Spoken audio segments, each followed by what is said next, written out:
Uno piensa en sanar y se imagina ir para adelante, ¿no?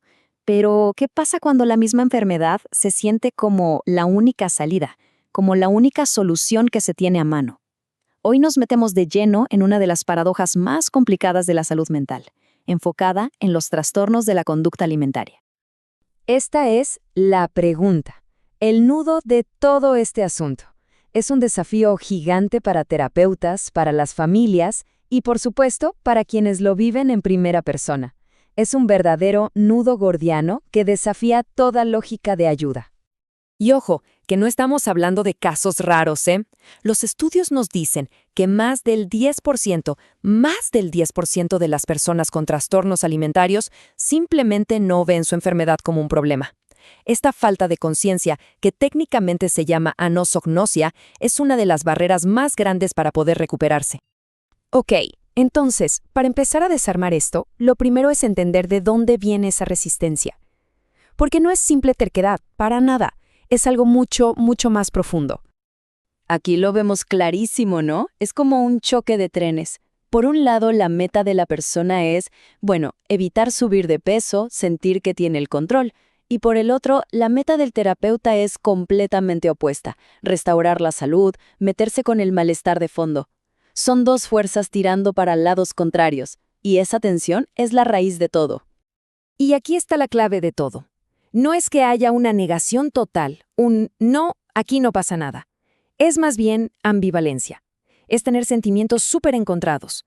Por un lado, claro que hay ganas de estar mejor, pero por el otro, hay un miedo terrible a soltar esos comportamientos que, de alguna manera, dan una sensación de seguridad.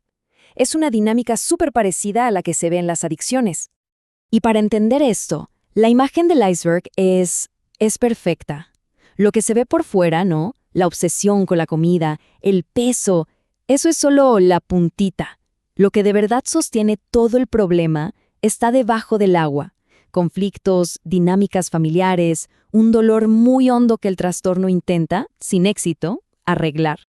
Claro, con todo esto sobre la mesa, ir de frente con la confrontación directa, pues no funciona. Simplemente no.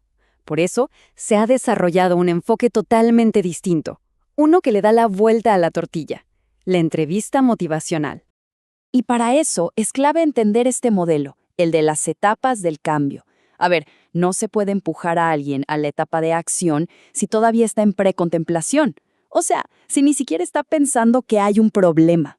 El verdadero arte de la terapia es acompañar a esa persona en su propio ritmo, desde el principio, ayudándola a que se plantee, oye, ¿y si esto que hago en realidad no me está funcionando?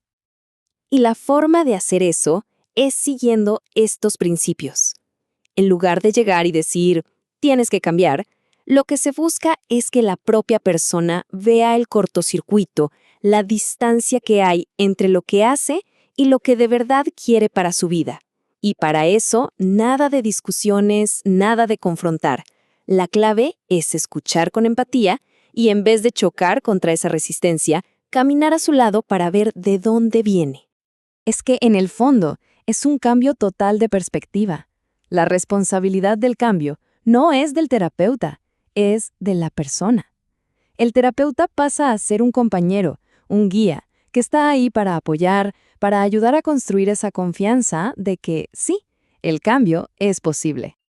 Pero claro, nadie vive en una burbuja. La persona no está sola en esto. Y la familia. La familia juega un papel importantísimo. A veces, y esto es lo más duro, sin darse cuenta, puede estar manteniendo el problema.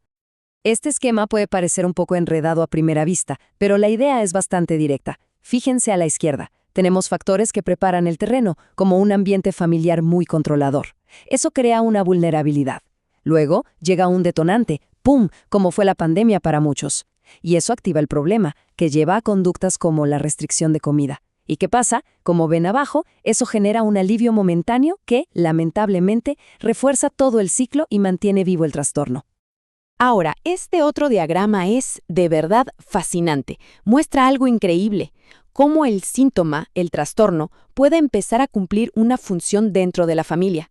Imaginen que hay un conflicto entre los padres. De repente, la enfermedad de su hija o hijo se convierte en una causa común, algo que los une, que los obliga a trabajar juntos, y así desvían la atención de sus propios problemas. Y aquí nos topamos con otra paradoja tremenda.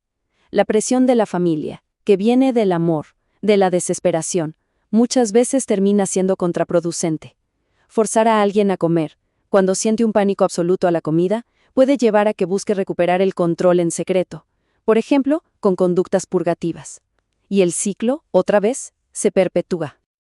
Bueno, para que todo esto no se quede en la teoría, vamos a ver cómo se aplica en la vida real. Analicemos un caso clínico, el de una paciente a la que vamos a llamar I. Ai es una chica de 16 años. Llega a tratamiento, sí, pero con una ambivalencia enorme, sin ser realmente consciente de la gravedad de lo que le pasaba. Como veíamos en los diagramas, su situación se complicó mucho con el aislamiento de la pandemia y se manifestaba con conductas purgativas. Y aquí es donde vemos el poder de este enfoque. Miren los resultados. El gráfico es súper claro. En solo 6 meses, su peso se recuperó. Pasó de estar en una situación de riesgo a un rango saludable. Ese es el primer gran paso, la recuperación física.